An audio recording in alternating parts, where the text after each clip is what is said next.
ఏం దిగులుగా ఉండారు? మా మీద మాకే అసహ్యంగా ఉంది. ఏమి అద్దంలో మొఖం చూసుకునేరా?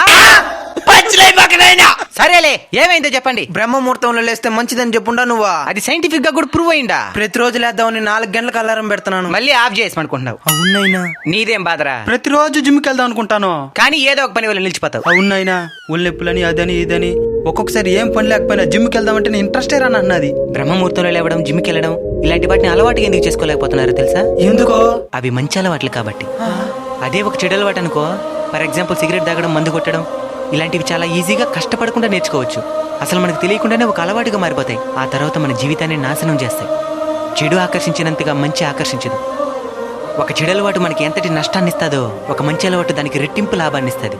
మరి రెట్టింపు లాభాన్ని పొందాలంటే రెట్టింపు కష్టాన్ని అనుభవించాలి కదా. ఆ కష్టాన్ని ప్రస్తుతం మీరు అనుభవిస్తూ ఉండేది. కొంచెం పట్టుదలతో దృఢంగా నిలబడి ప్రయత్నిస్తే తప్పకుండా విజయం సాధిస్తారు. సరేనైనా.